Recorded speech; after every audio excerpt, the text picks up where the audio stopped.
How many times, or even as a business owner, or even as a entrepreneur, a person that wants to start some type of business, how many times have you been tempted by the easy fix? The easy fix is those guys these self-proclaimed gurus who promise you fame and fortune and caviar wishes and whatever you call it, cocktail wishes and caviar dreams. However that saying goes, you're always promised that if you spend, say, $9.97 on a course, okay? Or if you subscribe to a course to teach you how to do all this business, because these guys are experts. These guys promise you that just from this small investment, pretty much overnight, you will become a success. Just be honest. How many of us have been tempted by that? And the funny part about it is, even though I know better, right? I've been tempted by that so many times, okay? In fact, I've purchased courses. I've gone to seminars. I've attended webinars online. I've watched hours and hours of video, only to find out that most of the time, literally all I had to do was a simple search, right? A simple search, and you'll see something come up like scam, okay? Or the review of something, scam, not good, not a good program. When all I had to do before I actually spent my money was to just do a simple search. So I am saying to you, from the lesson that I'm going to share with you here today is that there are no easy fixes, right? If you put in the work, everything will take care of itself. So what does that mean? Putting in the work. Okay. Let's just say if your ultimate goal is to get into real estate. Okay. Say that's your ultimate goal.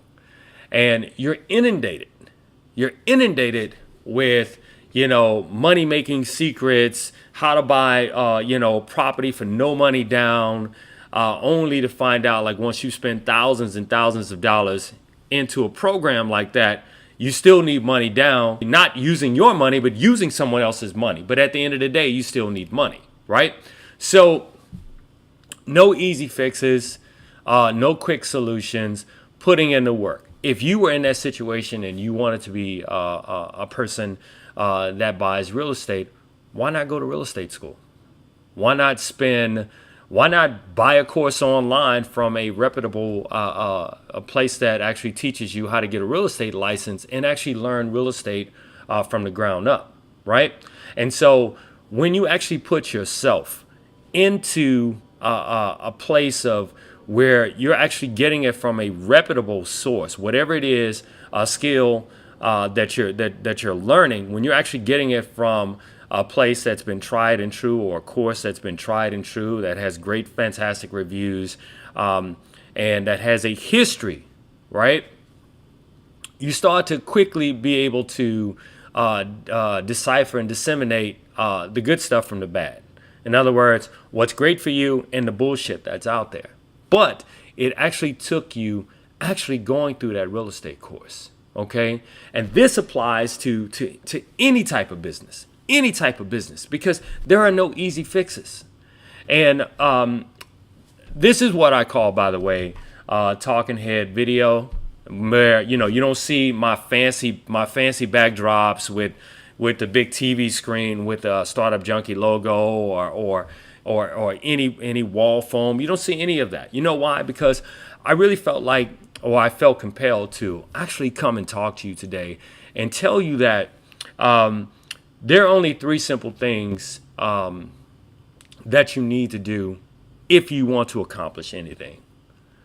The first thing is, 1, do your research. That is the absolute first thing. Do your research. But the type of research you need to do is you need to research 2 different things. 1, you need to research the industry in which you're trying to get into, right? And the second thing you need to research is who is the best at that in which you're trying to get into, right? Well, I would say 3 things. The third thing is you need to research where did they learn, or how can you learn something similar from the best who are in your industry, right? So again, number one, research your industry for whatever industry you want to be in, whether it's real estate, whether it's cutting hair, whether it's becoming a professional stylist, whether it's becoming a professor or whatever it is. You need to research it. Okay. Number two, you need to research the best in your industry. Learn their stories. Learn about what they've done. Okay, to become successful. Okay, because I guarantee you, most overnight successes aren't really that.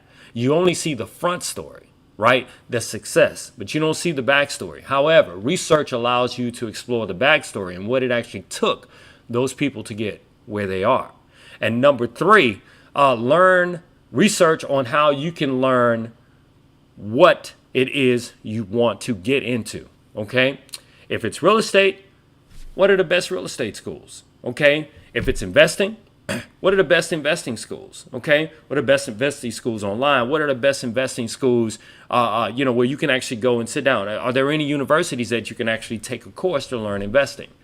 You know what I mean? So all of that to say, it always starts with number one, research. Researching those three different things that I told you. Number two, and it's super simple, just put in the damn work. That's all you have to do. Just put in the work.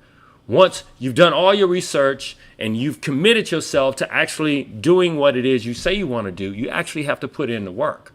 And once you put in the work, here's the most valuable advice someone ever gave me, and I'm giving it to you. Once you put in the work, don't be frustrated by the slow pace of the work, the redundancy of the work, the same old mundane shit that you have to do when you're putting in the work. You want to know why? Because if you take a Michael Jordan, a LeBron James, or a Kobe Bryant, or you take any of those professionals, I guarantee you, whatever particular skill that they have, they've put in endless hours doing the same mundane shit day after day, minute after minute, hour by after hour, day by day, week by week, and year by year to become what we deem the best. You know what I mean? Did you know that a baseball player, in order to be considered the best, right? To be considered the best, maybe hit, and I could be wrong on this because I haven't checked this statistic in a while, but you don't have to hit a perfect 10 out of 10, 10 out of 10 times every time you at bat. If you hit 6 and 7 times, you're considered one of the best, right? You don't have to have the best fighting record, right? But if you have the highest percentage of wins, you can be considered one of the greatest of all time, right? A lot of people consider,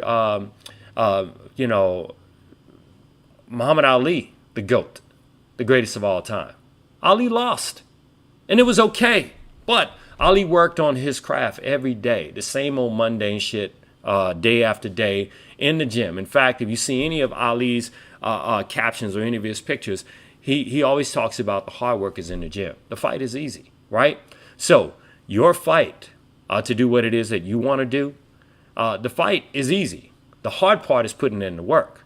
There is no easy fixes. So number two, put in the work. And I'm going to give you number three, okay? Number three is don't be frustrated, again, by your movement. Because I believe in the Kaizen effect, or the 1,000% rule by Brian Tracy, or the compound effect, like I said, by Darren Hardy, or what the Japanese call the Kaizen effect. Incremental improvements over a long period of time lead to massive results. And so every time you put in the work, you're getting better and better.